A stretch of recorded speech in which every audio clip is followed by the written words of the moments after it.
ప్రక్షాళన చేసుకోండి, ముఖాన్ని ప్రోక్షణ చేసుకోండి. భగవాన్ అవ్వాలి చేయించుకోండి.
दिव्या त्रिकल्याण दशमवार्षिक ब्रह्मोत्सवाक्षरे कर्मणि प्रथम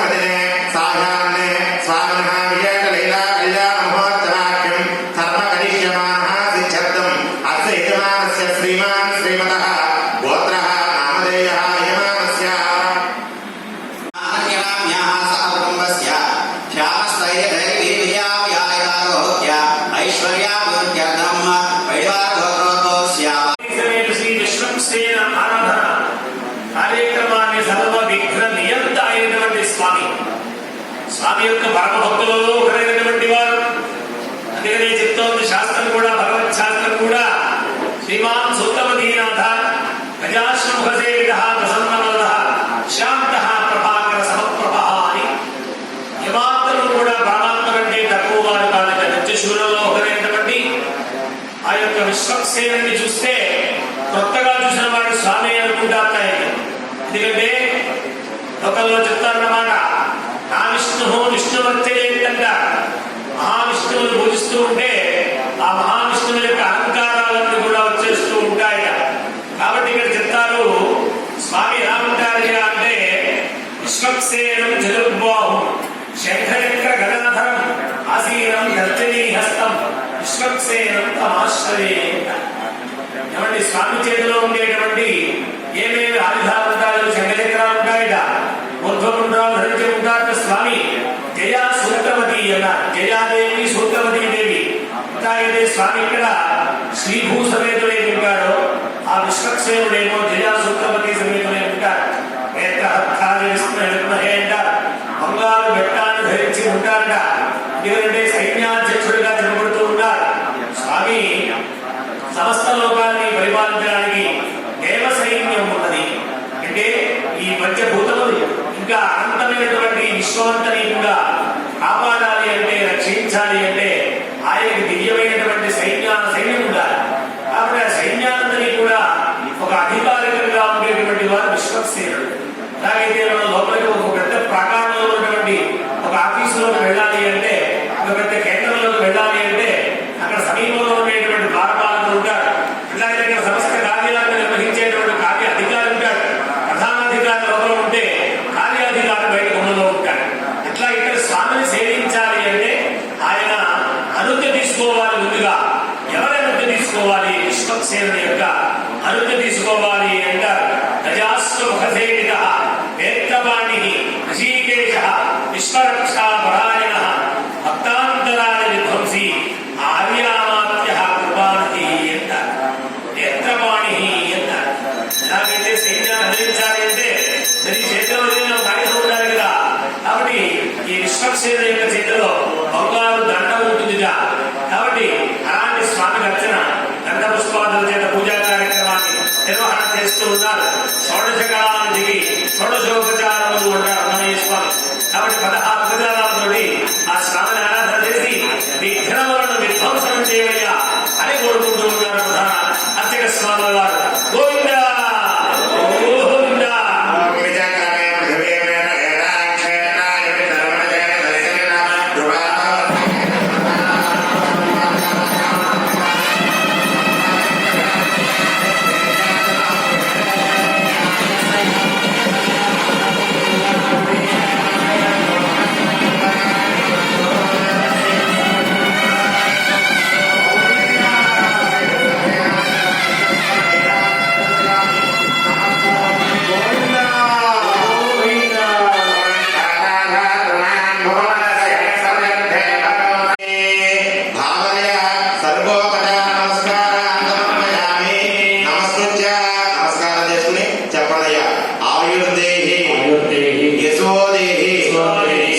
Namaste.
చేసి ధౌత వస్త్రాలు ధరించి వచ్చి కూర్చున్నాం. ఎంత అలా చేసినప్పటికీ మనకి తెలియనటువంటి దోషములు ఏవైనా ఉంటే అవన్నీ కూడా శుద్ధి అయి పునీతమై స్వామి యొక్క కైంకర్యానికి ఈ మనస్సు, బుద్ధి, వాక్కు, చిత్తము, సంకల్పాలు ఇవన్నీ కూడా పవిత్రం అవ్వాలి. అట్లాగనే తెచ్చినటువంటి ద్రవ్యాలన్నీ కూడా పవిత్రం కావాలి. ఎందుకంటే స్వామి పరమ పవిత్రమైనటువంటి వాడు. చరణం పవిత్రం విగతం పురాణం ఏన భూతస్తరతి దుష్కృతాని అంటారు. ఎవరైతే లోకంలో మానవాళి ఉన్నారో వాళ్ళు చేసేటువంటి దుష్కృతములు, పాపములన్నీ పోగొట్టేటువంటి వాడు పరమాత్మ. చూడండి, వాళ్ళ కరోనా వచ్చింది అంటే మనకి తెలియకుండానే ఎన్నో పాపాలు చేశారు చాలా మంది. తెలియకుండా చేసిన పాపాలకు ప్రాయశ్చిత్తం అనుభవిస్తున్నాం ఇవాళ మనం. ఏమంటే ఎవడో పాపం చేశాడు మనం అనుభవిస్తున్నాం అన్నటువంటి పరిస్థితి. మనం బాగానే ఉన్నామండి, కానీ మనం కూడా ఏం చేయలేని స్థితిలో ముక్కు ముఖం నోరు మూసుకుని కూర్చునే పరిస్థితి తెచ్చారన్నమాట కొంతమంది దుర్మార్గులు. కాబట్టి అంటే స్వామికి కోపం వచ్చిందన్నమాట.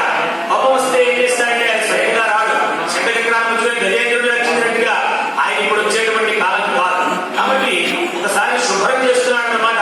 ఇదే మొత్తం లోకంలో ఉండేటువంటి ప్రాణికోటికందరికీ శుభాన్ని కలిగించడం కోసం అని చెప్పి ఏదో తెలియనటువంటి ఒక రోగాన్ని సృష్టించినట్టుగా ఉంది. ఇప్పుడు మనం ఏం చేయాలి అంటే స్వామిని శాంతపరచాలి, ఆయన కోపాన్ని తగ్గించాలి. స్వామి వెళ్ళిపోవాలి, మనం వచ్చి తప్పు చేశారు ఎవరో తెలియక, వాడు ఎలాగో ఒప్పుకోరు. మనమే స్వామి బాధాలు పడి ఇలాంటి ఉత్సవాలు చేసి వైభవాన్ని కల్పించి లోకాన్ని శాంతింపు చేయడం మహానుభావ, అందరికీ రక్షణ ఇవ్వు అని మనం కోరుకోవడంలో తాత్పర్యమే ఈ బ్రహ్మోత్సవాలు చేయడం. ఎందుకంటే అంత ఇబ్బందిగా ఉందంటే మనం కూడా ఇబ్బందులు తలుపులేసుకుంటానికి వీల్లేదు. ఎందుకంటే స్వామిని సేవిస్తామని ఆనాడు సంకల్పం చేసి స్వామికి ప్రతిష్టా కార్యక్రమం చేసి నిత్య కైంకర్య ధూపదీప నైవేద్యాలతో అర్చన స్వామిని పెట్టుకుని ఎన్నో రకాలుగా మనం ఏర్పాట్లు చేసుకున్నటువంటి మనము ఎంత విపత్తు వచ్చినా కూడా ఇది లోక న్యాయంగా చూస్తే ఇది కాల విపత్తు, లోక విపత్తు. అలాంటి విపత్తి కాలంలో కూడా మనందరం యథాశక్తిగా ఎవరెవరైతే ఉండాలో వారి బట్టి బయలుదేరి వాయించాలి. వారి బట్టి ఉంది ఈ ఉత్సవం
పవిత్రంగా జరగాలి, జరిపించాలి అని మనం కోరుకుంటున్నాం. కాబట్టి ఈ శుద్ధినిచ్చేటువంటి పుణ్యాహవాచనం చెయ్యాలి అన్న వాస్తుదేవుని, బ్రహ్మదేవుని, వరుణదేవుని 3 కలశంలో ఆవాహన చేసి దశ దిక్కుల్లో వ్యాప్తమైనటువంటి దిక్పాలకులందరినీ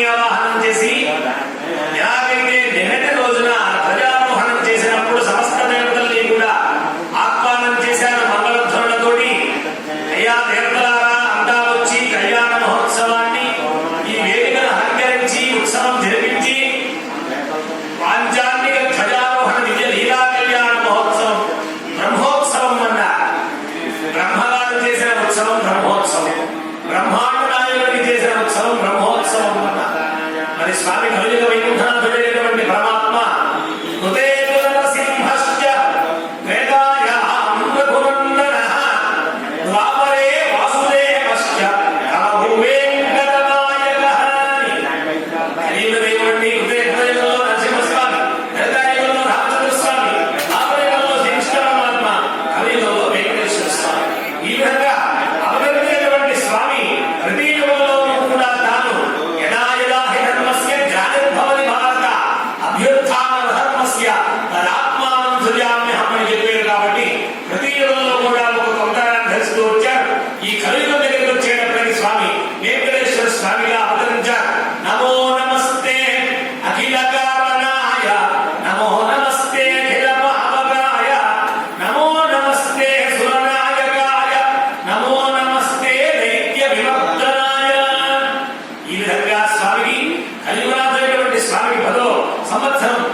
మొట్టమొదటి నక్షత్రానికి ఒక చంద్రుడుంటే సరిపోదా అన్నారు. ఆ విధంగా కళ్యాణం జరుగుతుంది. స్వామివారికి వరపూజ కార్యక్రమం చేస్తూ ఉన్నారు. చూడండి.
పరమేశ్వర యొక్క శిరస్సు మీద రావడానికి ముందు స్వామి యొక్క భాగోద్భవం అయినది.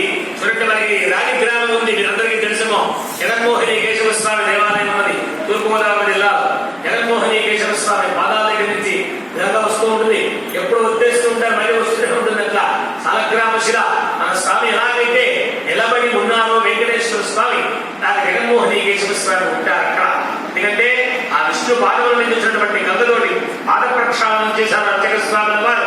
చెప్తూ ఉన్నారు, పద్మాసనస్థాం శ్రియం వాత్సల్యాది గుణోజ్వలాం భగవతి వందే జగన్మాతరం అని చెప్పి ఆ జగన్మాత అయినటువంటి మహాలక్ష్మీదేవి నిరంతరాచార్య స్వామి ఆనాడు బ్రహ్మలోకానికి త్రివిక్రమావతారంలో ఈ పాదం పైకి వస్తూ ఉంటే అంతరిక్ష లోకానికి ఆ సరస్వతి అమ్మవారిని నమ్మని బ్రహ్మగారు గంగాజలం తెమ్మని ఆ పాదాలు కడిగారు అంటారు.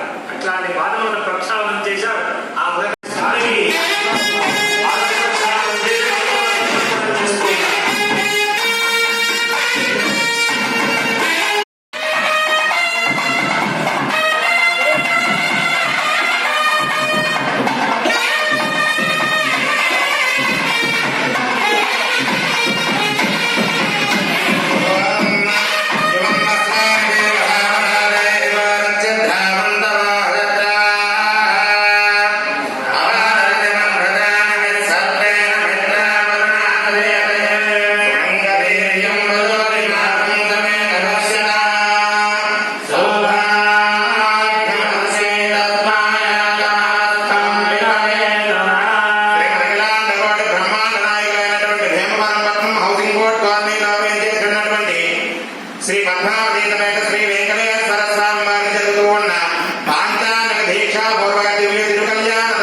వారి దంపతులు వారి కుటుంబ సభ్యులు స్వామివారికి అమ్మవారికి నమస్కరిస్తూ సమర్పిస్తూ ఉన్నటువంటి నూతన పట్టు మధుపర్క ద్వయం గోవింద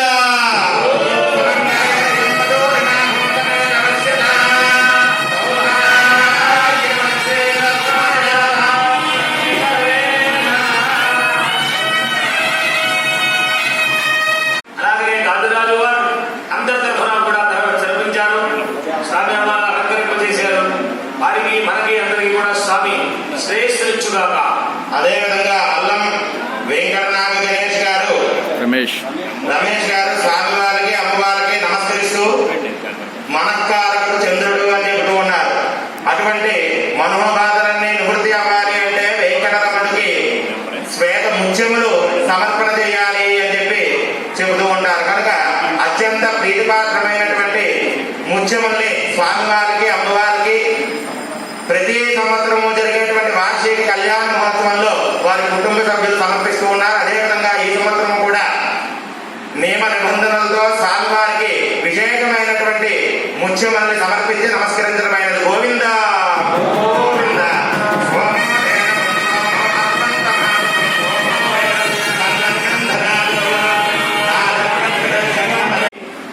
అంతర్వేది క్షేత్రం ఎప్పుడో ఎవరికి తెలియదు. మనకి తెలిసి 1800 అని చెప్తున్నారు. అంతకు ముందు కూడా ఉండేది. స్వామి తెలిసిన కారణం చెప్తే మనం బ్రహ్మాండ పురాణంలో కూడా ఉంది, ఇంకా ఇతర పురాణాల్లో కూడా ఉంది. క్షేత్ర మహాత్మ్యంలో కనిపిస్తుంది. వశిష్ఠ మహర్షి తపస్సు చేసి తెచ్చినటువంటి స్వామి ఆయన ఆవిర్భవించారు.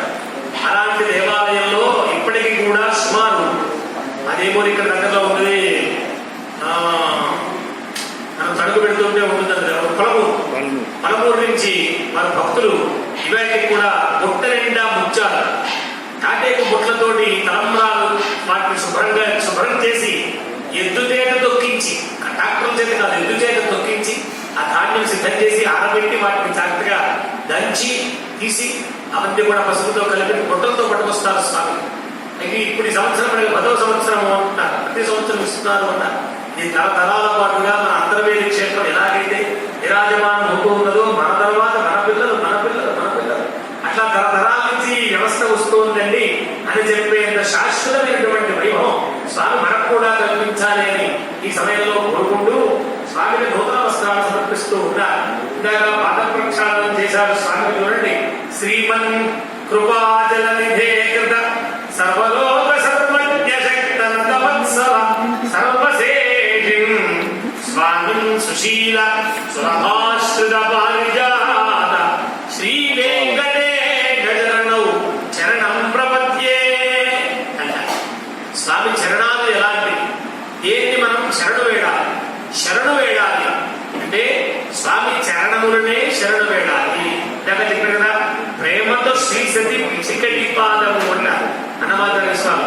ఇందాక చెప్పుకున్నాను, ఈ పాదములు ఎంత గొప్పవి అంటే మహాబలిపుత్ర శివముడైనటువంటి లక్ష్మీదేవి నిరంతరము కూడా స్వామి పాదాలు పొందుతూనే దానికి దర్శనమిస్తారు.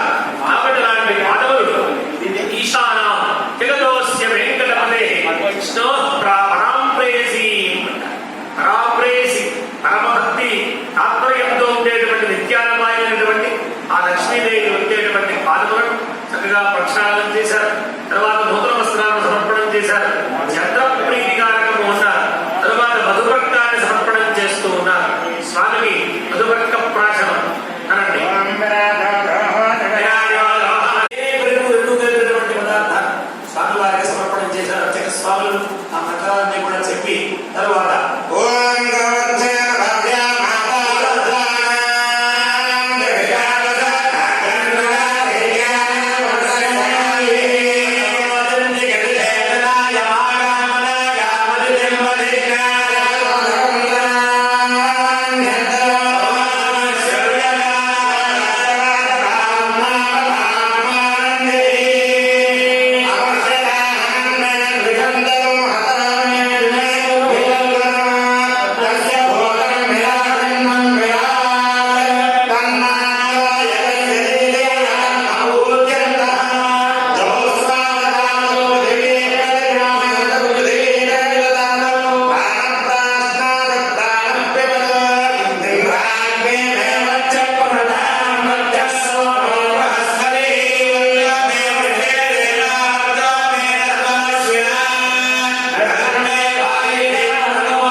స్వామివారి కళ్యాణంలో గోదానం చేశారు చూడండి.